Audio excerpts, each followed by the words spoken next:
Oh, these poor unfortunate souls, man. The worst thing possible just happened to a lot of characters in Soul Leveling. Now, of course, for our MC, he's chilling. Him and Ingress, his best girl, are just doing a-okay. But imagine being any one of these poor unfortunate souls that decided to travel with the I think he's A rank. And to his credit, he looked like a badass, and I knew it wasn't gonna exactly work out for him. But boy, leaving the dead weight behind, huh? This man, before all this happens, if you really put yourself in his shoes, he is essentially, and he recognizes he's leaving a bunch of people for death. But in order for you to guarantee your own survival, having dead weight that you have to look over, I mean, at face value, what he said isn't objectively wrong, even if it's not nice. Only for our boy, the fact that everyone just instinctively now looks at him as like the leader, despite being E rank, they just are like, why am I acknowledging this guy? They're out here chilling with Yogi Bears, doing just fine as these bozos are having to deal with murderous elves. If you're our MC, Jinwoo, and anyone who followed him, not having the worst day with this red gate. Everyone else? Rip Bozo. Full live reactions over on Patreon if you want to see my mind-breaking real time to the soul leveling greatness over there exclusively. So we're back, and feels like we're going to be better than ever. It feels like if we enjoyed Core 1, that was the appetizer. The main dish has now arrived. And, despite this big boy coming in, a little grumpy, I was looking for him. He's behind the red gate. Well, granted, even he can't get... listen, all I'm seeing with every passing episode of Soul Leveling, now that our boy has gotten his glow up, is that there's never trapping him.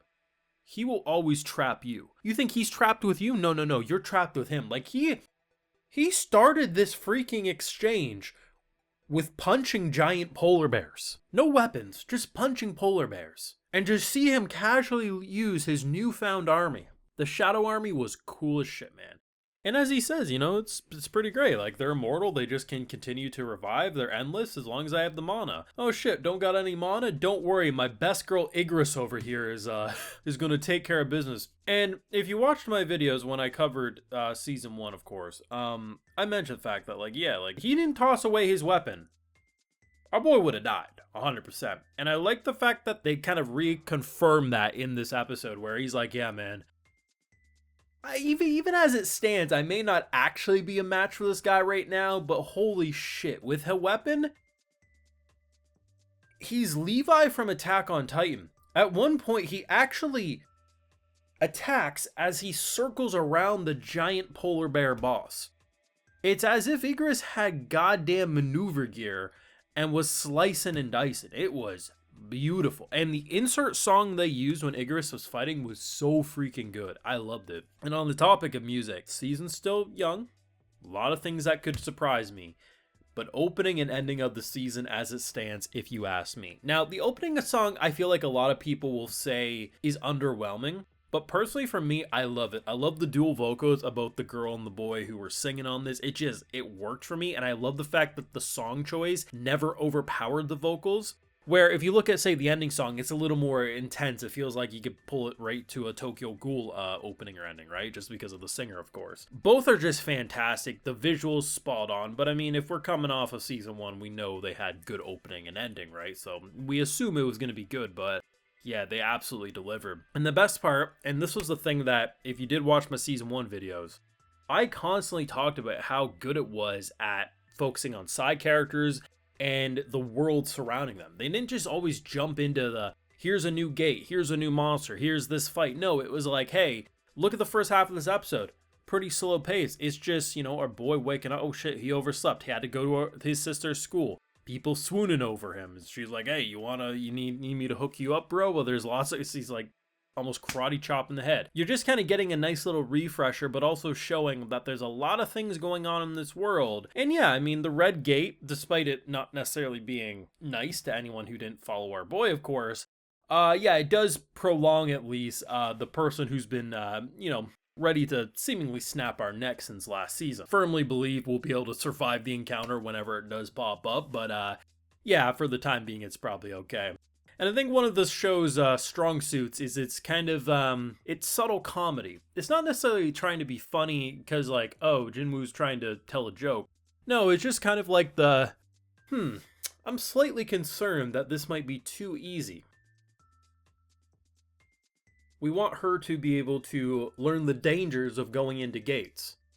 So I'll have to make sure I don't do too much, because otherwise it'll just seem like this is a great career path for an E rank, only for it to unexpectedly turn into a red gate where they're trapped until they either defeat the area boss or the seal's broken. And now, yeah, no, like, you're fine, bro. She's definitely terrified, though. If anything, she probably wants to stick by you and see what the Mabs of Steel are really made of. And, like, they continue to do things that I like. So we know he has, like, essentially an Inventoria style system where he's pulling shit from thin air, and for every other character, they're like, okay, a spell, right? But that should only be able to do maybe 2-3 items max, and he's just pulling shit from thin air, and he basically just says, I'm the captain.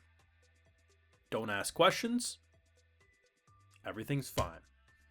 But trust your captain. And I really appreciate that despite at face value, this man is still E rank. Not only did the girl who decided to join up with his party say, like, he seems A rank at least. The fact that the big boss who decided to turn tail and run after everyone got slaughtered, even he questioned, like, hey, there's literally like a B rank or something like in this group that I left, but for some reason I talked to this guy as if he was the leader. Why? Instinctively, people are knowing shit is different with him, and I appreciate that not everyone's just like ignorant, because a lot of these shows would probably go that direction. Just fantastic. The production reminds me exactly of season 1. Doesn't feel like they missed their mark, and Jesus was the animation incredible during that fight scene. Music's on point, voice actors are on point. It just feels like we're back and we're going to be better than ever. I think they're going to really deliver. I think a lot of what season 1 was setup. It was damn good setup, but it really was a lot of introduction and getting the foundation laid, and now we're just really going to go in swinging with season 2, and yeah, this was good. You let me know your thoughts and feelings though down below. What did you think of the return, whether if you're a fan of the source material or if you're anime original like myself? What did you think, and favorite point down below. Leave a like if you enjoyed, subscribe if you're new around here. Of course, ring that bell, and like I mentioned, we got those full live reactions over on Patreon, and hey, while you're over there, I'll just give you a video shout out. So today we got Payu Gust, Christopher Davis, Kamozo Beat, Oracle, Zark Smith, George Bryans, Tyrese, and we also have Link, so I appreciate the support, everyone. Please take care, and y'all have a good one.